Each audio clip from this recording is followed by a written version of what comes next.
नमस्कार, स्वागत है आपका आपके अपने चैनल ज्ञान कलश में। आज हम विश्व की 2 और जनजातियों के बारे में चर्चा करेंगे, जो कि बुशमैन हैं और मसाई हैं। तो सबसे पहले हम लोग बुशमैन जनजाति के बारे में बात करेंगे। तो सबसे पहले इनकी लोकेशन देखते हैं कि ये कहाँ पाए जाते हैं। तो बुशमैन जो जनजाति है, ये अफ्रीका में जो है कालाहारी मरुस्थल है, वहाँ पे ये पाई जाती हैं। तो अफ्रीका में कालाहारी मरुस्थल का जो क्षेत्र है, वो ज्यादातर जो क्षेत्र है वो बोत्सवाना एक देश है अफ्रीका का, जहाँ पे ज्यादातर कालाहारी मरुस्थल का क्षेत्र है। तो इनकी जो संख्या है वो ज्यादातर बोत्सवाना में ही है, और इसके आसपास के जो देश हैं, जैसे बोत्सवाना के जो पड़ोसी देश हैं, आप अगर पूर्व दिशा में देखेंगे, आप अगर पश्चिम दिशा में देखेंगे, सॉरी, पश्चिम दिशा में देखेंगे तो नामीबिया है, उत्तर में देखेंगे तो जाम्बिया है, पूर्व में देखेंगे तो जिम्बाब्वे है, दक्षिण में देखेंगे तो साउथ अफ्रीका है। तो ये बोत्सवाना को घेरे हुए हैं, और बोत्सवाना एक लैंड लॉक्ड कंट्री है, मतलब इसका कोई भी क्षेत्र जो है समुद्री भाग से नहीं टच करता है। तो आपसे ऑब्जेक्टिव क्वेश्चन ये पूछा जा सकता है कि निम्नलिखित में से कौन से जो हैं लैंड लॉक्ड कंट्रीज हैं, जैसे नामीबिया दे दिया, साउथ अफ्रीका दे दिया, बोत्सवाना दे दिया।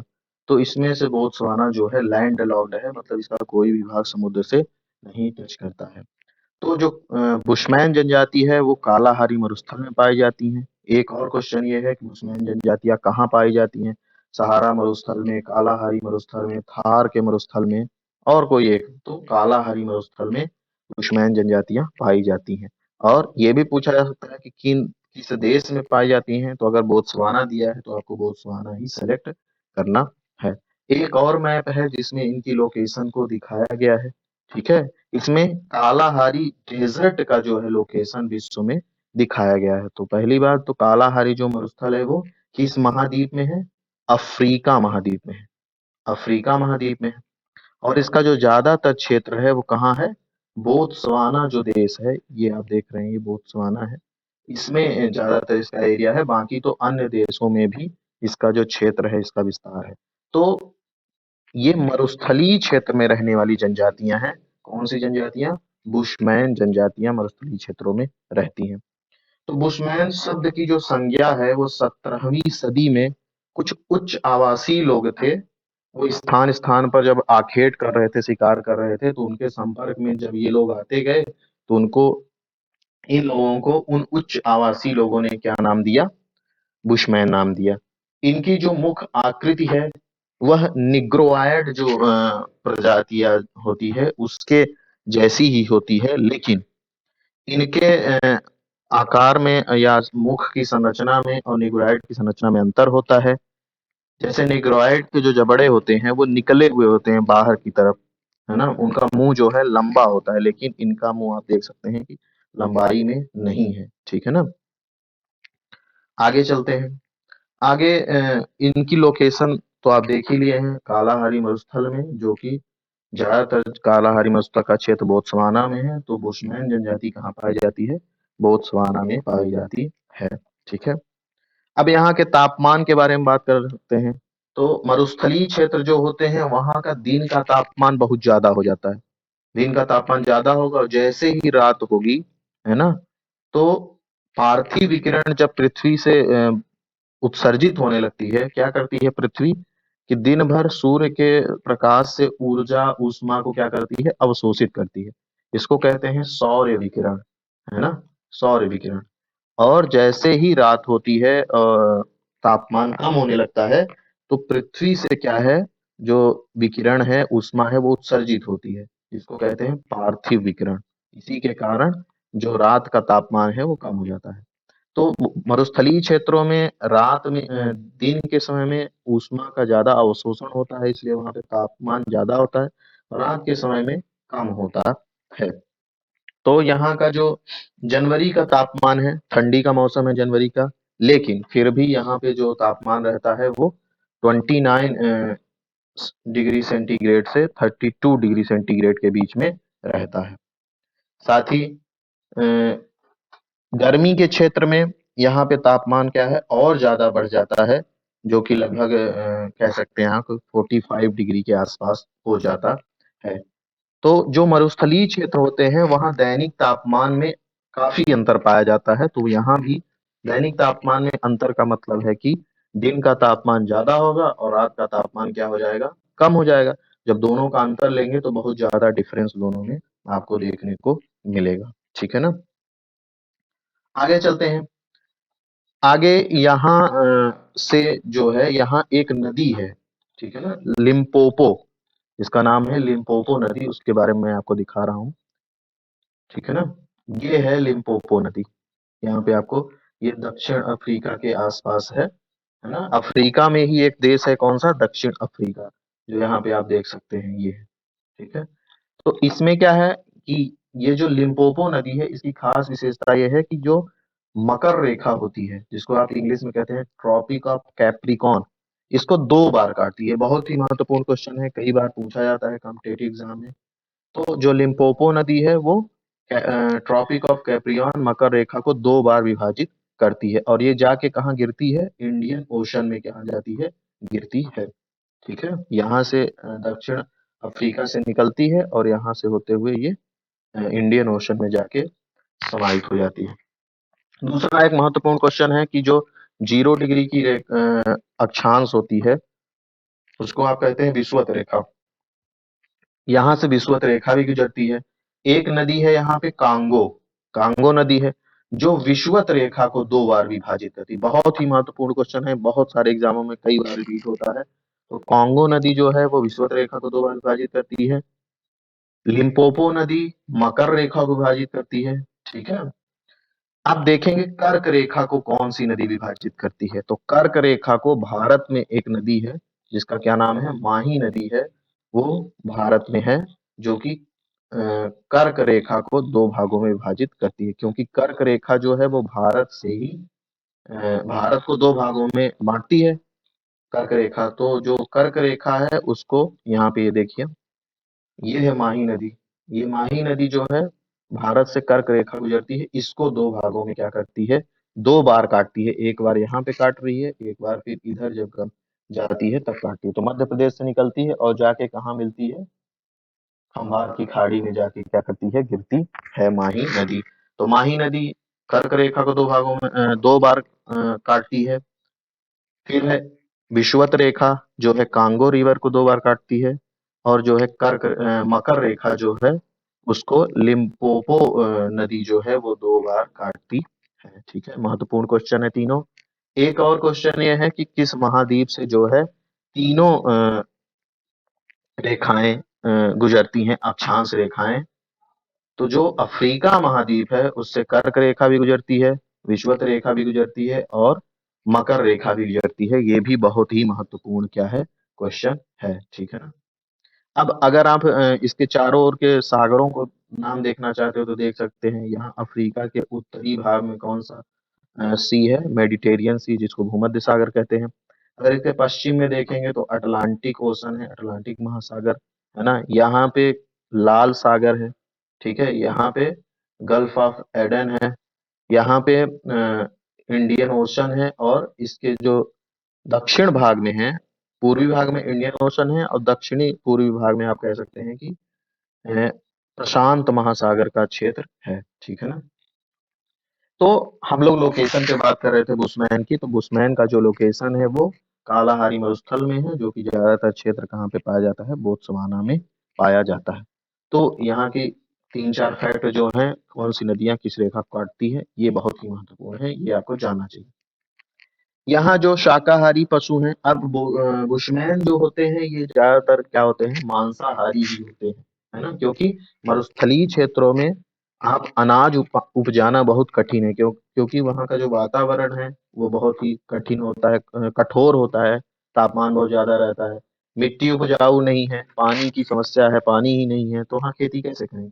तो ऐसे क्षेत्रों में जो लोग निवास करते हैं वो मांसाहारी ही होते हैं, क्योंकि उनके पास अन्न उपजाने का कोई साधन भी नहीं है। और दूसरी बात ये क्या है, जनजातियां हैं तो ये ज्यादा इनका विकास भी अभी तक ज्यादा नहीं हुआ है।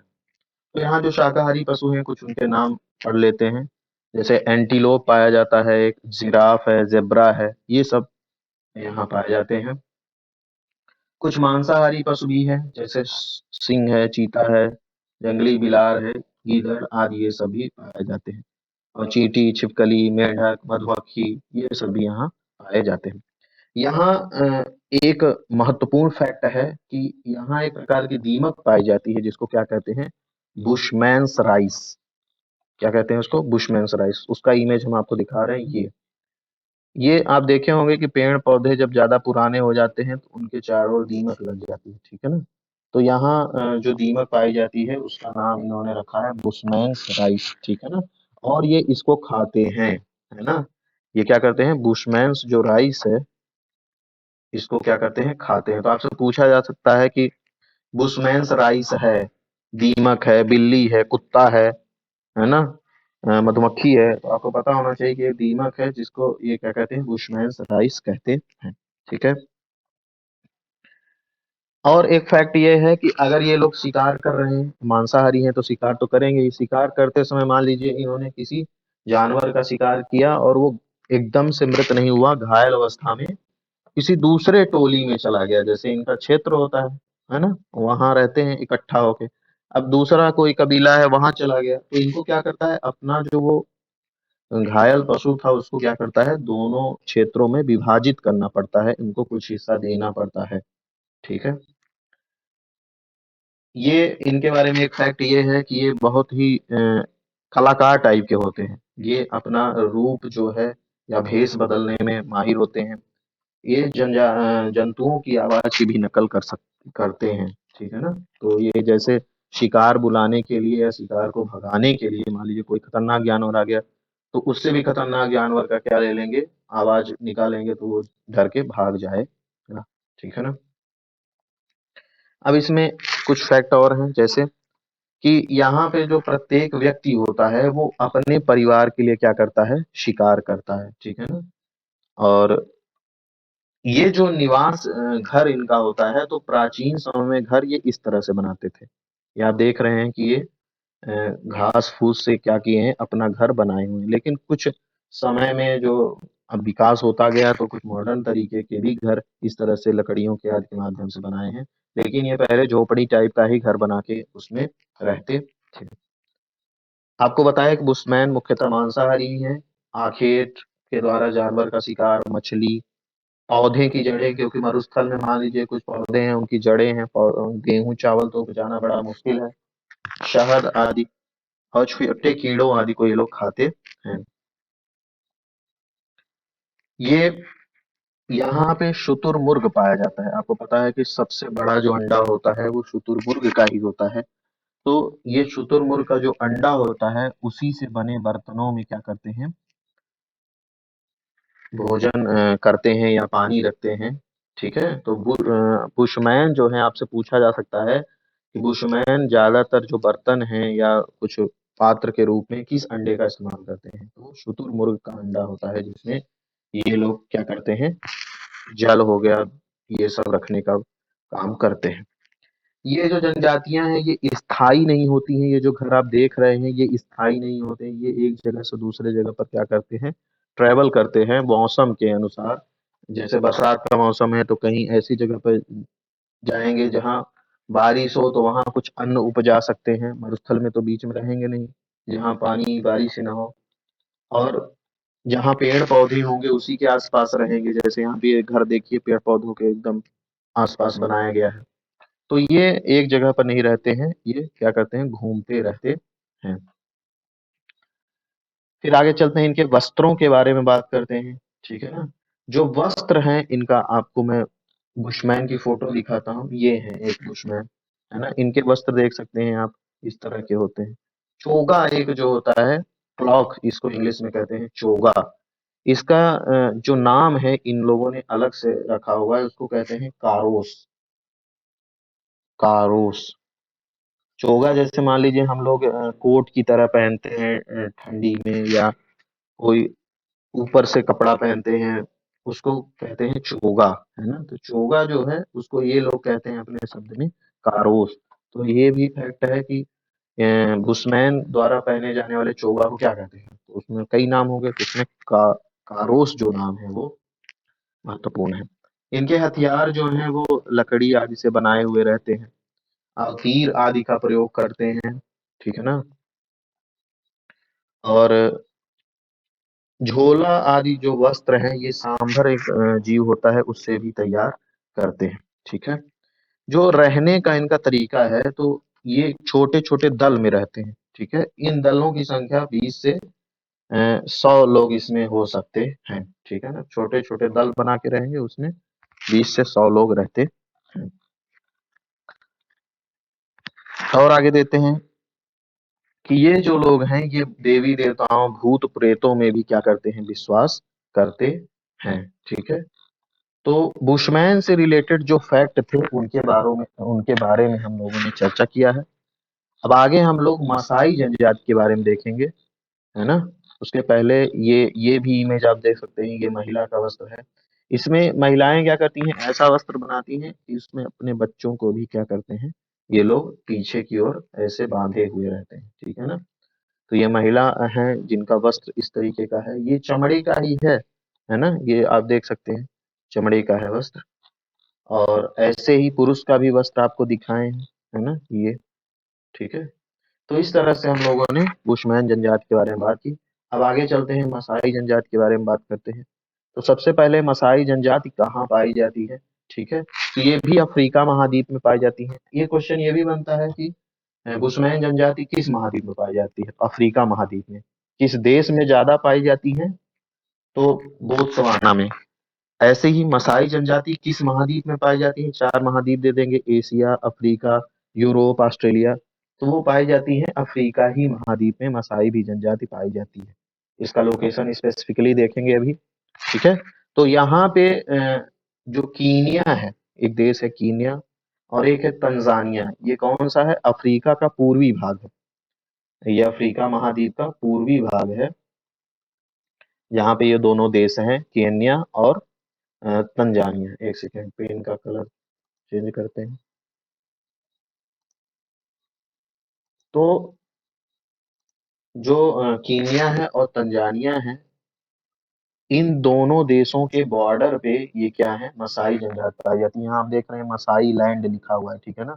तो इन क्षेत्रों में कौन सी जनजाति, मसाई जनजाति पाई जाती है। तो आपसे पूछ सकते हैं कि मसाई जनजाति किन 2 देशों के बीच में पाई जाती है, Kenya, Tanzania. Kenya Sudan, India, Kenya दक्षिण अफ्रीका। तो आपको पता होना चाहिए ना कि कीनिया और तंजानिया के मध्य में ये क्या होती है, पाई जाती है। अब मसाई जनजातियां जहाँ पाई जाती हैं या रहती हैं, इनके पश्चिम भाग में कौन सी झील है, लेक विक्टोरिया झील है, ठीक है ना। ये बहुत ही महत्वपूर्ण है। तो लेक विक्टोरिया झील पहली बार किस महाद्वीप में है, अफ्रीका महाद्वीप में, ठीक है ना। और ये कीनिया और तंजानिया के साथ बॉर्डर शेयर करती है। आगे चलते हैं, इनकी लोकेशन देख लिए। एक और मैप होगा जिसमें आपको दिखाता हूँ मैं। ये देखिए, ये पूरा अफ्रीका का मैप है, ठीक है ना। ये पूरा अफ्रीका का मैप है। ये इसके पूर्वी भाग में, ये पूर्वी भाग है। ये इसको ईस्टर्न भी कहते हैं, ये वेस्टर्न है, ये नॉर्थ है, उत्तरी, ये है साउथ, दक्षिणी। तो पूर्वी भाग में इसी का जो मैप है इतना बड़ा करके दिखाया हुआ है। ये कीनिया है, ठीक है, जिसकी राजधानी क्या है, नैरोबी। ये है तंजानिया है, ठीक है ना। इन क्षेत्रों में मसाई पाई जाती है, और यहाँ पे कौन सी झील है, विक्टोरिया झील है, ठीक है। आगे चलते हैं। यहाँ पे जो वर्षा होती है वो मानसूनी तरह की होती है, ठीक है। और यहाँ का जो क्षेत्र है वो एकदम से क्या है, मरुस्थलीय नहीं है, ये मरुस्थलीय क्षेत्र नहीं है। यहाँ पे वर्षा आदि होती रहती है। यहाँ पे घास के मैदान रहेंगे, बबूल के वृक्ष आदि भी पाए जाते हैं। और कई जो पर्वतीय क्षेत्र हैं उनमें सीडार, अंजीर आदि के वृक्ष जो है पाए जाते हैं। वर्तमान में इनकी संख्या जो है, अनुमान लगाया जाता है कि लगभग 10,000 के ही आसपास है, ठीक है। अब ये मसाई जनजाति जो है, इन्होंने जो यहाँ पे अपना क्षेत्र पाया है, ये ऐसे ही नहीं मिल गया है। इन्होंने, इनके पहले जो पूर्वज रहते थे, जिनका नाम है बांडोरोबो असी, बांडोरोबो को ही कहते हैं असी, ठीक है। बांडोरोबो को कहते हैं असी। और एक जो पूर्वज है उनका नाम है, पूर्वज मतलब कह सकते हैं कि पूर्वजों का ग्रुप जो कबीला होता था उनके नाम होते थे। तो बांडो रोबो या उसी को असी भी कहते हैं, लुम्बावा, किप्सी एवं क्वाफी, ये हैं। इनको इन्होंने क्या किया कि इनको इन्होंने पहले, ये भी इसी क्षेत्र में रहते थे, तो इनको इन्होंने यहाँ से भगा दिया और यहाँ पे क्या करने कब्जा कर लिया और यहाँ पे ये रहने लगे। घर का देखते हैं, तो यहाँ पे प्रत्येक परिवार का क्या होता है, अपना घर होता है ना। और उसको क्या कहते हैं, क्रॉल कहते हैं। उसकी इमेज हम आपको दिखा रहे हैं, ये देखिए। ये ग्रुप में रहते हैं, जैसे यहाँ पे आप देख रहे हैं ना, ये पूरे क्षेत्र में रह रहे हैं। इतना बड़ा ये बॉर्डर बनाए हुए हैं अपना, कि कोई जीव जंतु जो है आसानी से ना घुस पाए। ये देखिए यहाँ से एक ही रास्ता है जो निकलने का है, और कई लेयर में सिक्योरिटी आप देख सकते हैं। पहले सबसे बाहर ये दीवार है, फिर उसके अंदर ये दीवार है।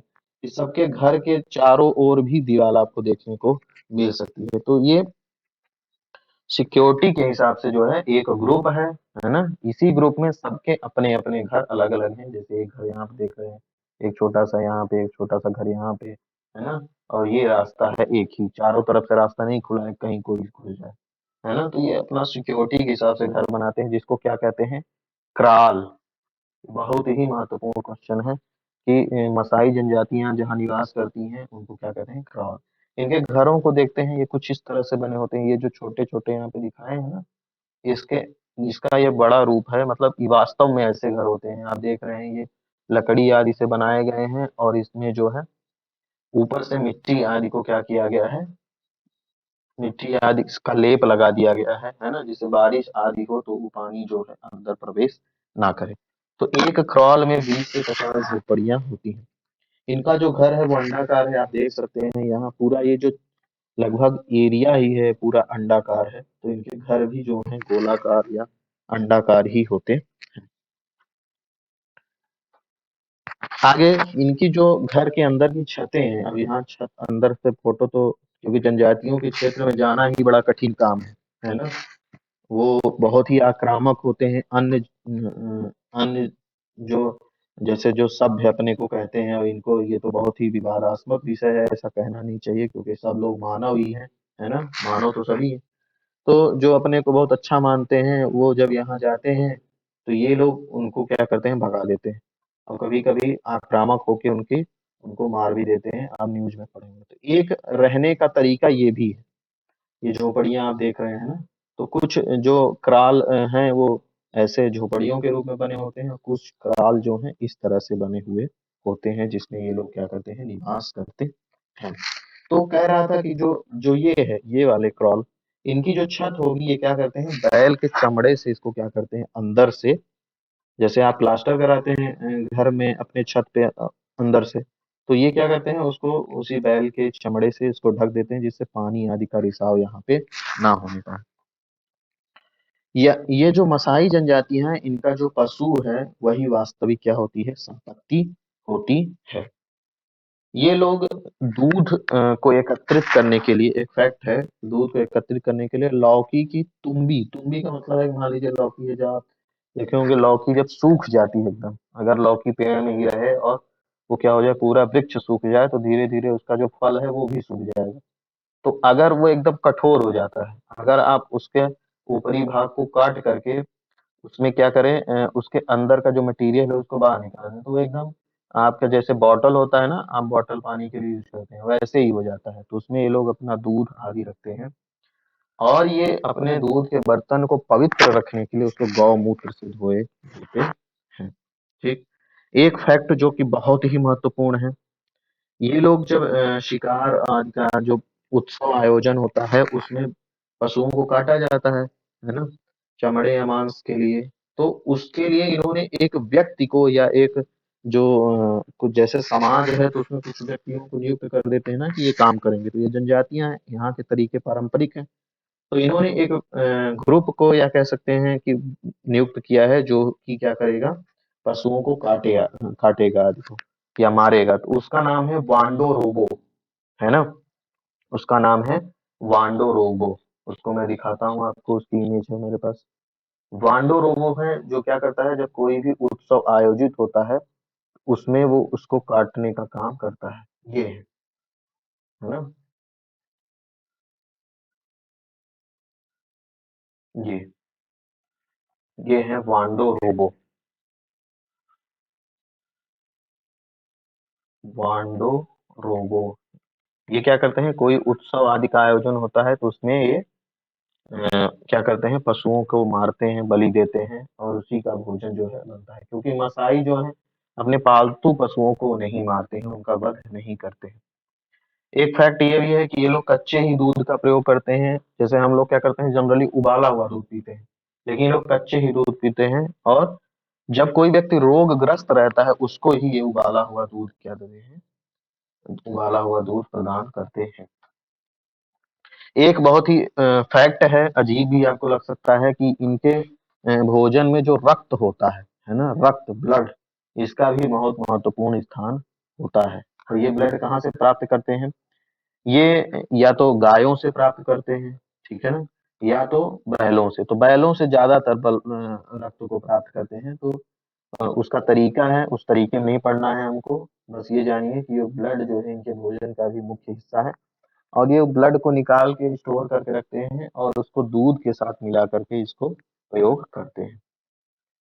ज्वार, बाजरा और मक्का जो होता है योद्धाओं के अतिरिक्त लोग खाते हैं। योद्धा जो होते हैं, जैसे ये है योद्धा, है ना, ये योद्धा भी बनाते हैं, ठीक है ना। ये योद्धा स्पेशल होते हैं जिनकी उम्र जो है योद्धा की जो उम्र है वो लगभग जो है 15 से 30 साल के बीच के जो होते हैं, है ना, 15 से 30 साल के जो युवक होते हैं ये क्या होते हैं, योद्धा बनाए जाते हैं। योद्धा मतलब शिकार करना, यही सब काम होता है। अगर कोई कबीला लड़ाई कर लिया तो उससे लड़ाई में ये लोग क्या करते हैं। और इनका जो विवाह होता है ना, तो जब कोई योद्धा जो है वो अपना योद्धा का उम्र जो है, जैसे मान लीजिए कोई 25 साल का हो गया, 30 साल के लगभग होने लगा, तब उसका विवाह किया जाता है। ऐसा क्यों? क्योंकि मान लीजिए अगर किसी का 15 साल में विवाह कर दिया गया, 20 साल में, तो अगर उसकी लड़ाई आदि में मृत्यु हो गई तो उसके जो मतलब जो उसकी पत्नी है, बच्चे हैं, उनकी देख-रेख कौन करे? इसीलिए जब 30 साल के आस-पास होते हैं तो उनको योद्धा बनाते हैं। इससे क्या हो कि ये जब योद्धा ही नहीं रह जाएँगे तो ये लड़ाई झगड़ा आदि नहीं करेंगे या शिकार पे नहीं जाएँगे, तो उनका जीवन क्या रहेगा? बचा रहेगा। ठीक है? आगे इसमें जो योद्धा होते हैं उनकी बहुत महत्वपूर्ण विशेषता है कि उनकी जो पोशाक होती है, योद्धा की पोशाक आप देख रहे हैं, ये जो है बछड़े की खाल होती है। बछड़ा होता है ना, जो छोटा-सा गाय से उत्पन्न होता है बच्चा, उसको बछड़ा कहते हैं। तो उसकी खाल होती है ना? अब ये थोड़ा अटपटा-सा लग सकता है, अजीब भी है, क्योंकि एक जीव को मृत करते हैं, फिर उसकी खाल जो है प्राप्त करते हैं। तो लेकिन अब ये जनजातियाँ हैं, इनकी परंपराएँ हैं, है ना?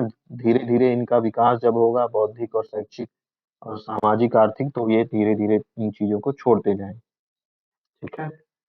तो बछड़े की खाल होती है जो इनका पोशाक होता है। यहाँ पे जाति भेद और रंग रक्त भेद भी पाया जाता है। मसाइयों में जाति भेद और रक्त भेद भी पाया जाता है। जैसे यहाँ पे जो लोहे के शस्त्रों का निर्माण करते हैं उनको लुहार, और आभूषणों का जो निर्माण करते हैं सुनार कहते हैं। जैसे यहाँ पे कह सकते हैं कि जातिगत विभाजन यहाँ पे देखने को आपको मिल सकता है। और इन लोगों के साथ जो मसाई जनजातियां हैं वो जो जैसे लोहार और सुनार नहीं है, तो वो इनके साथ वैवाहिक संबंध स्थापित नहीं करते हैं। उनका कहना है कि ये धातुओं का प्रयोग करते हैं तो जिससे इनका रक्त जो है दूषित हो जाता है। और जो सुनार और लोहार जो काम करेंगे उनको जो, जैसे यहाँ पे हम लोग पैसा देते हैं, कोई कार्य कराते हैं किसी व्यक्ति से, उसकी सर्विस लेते हैं, तो ये लोग क्या करते हैं कि उसके जगह पर पशु दे देंगे या दूध दे देंगे, है ना। बार्टर सिस्टम आप कह सकते हैं कि बार्टर मतलब वस्तु विनिमय या सेवा विनिमय कह सकते हैं। किसी ने कुछ सेवा दिया, प्रदान किया, उसके बदले में आप उसको कुछ वस्तु प्रदान कर रहे हैं। अब यहाँ पे एक महत्वपूर्ण बात ये है कि मसाई का एक विशिष्ट धार्मिक नेता होता है ना, जिसको क्या कहते हैं, जिसको कहते हैं लैबोन। ये है वो, ये है धार्मिक नेता मसाई जनजाति का, इसको कहते हैं लैबोन, है ना। ये क्या करते हैं, ये युद्ध आदि में स्ट्रेटजी आदि बनाएंगे, बताएंगे कि कब क्या करना है, युद्ध करना है, कैसी रणनीति होनी चाहिए, किस मौसम में कैसा खेती करनी चाहिए। जैसे जो धार्मिक नेता होते हैं वो ये सब बताते हैं।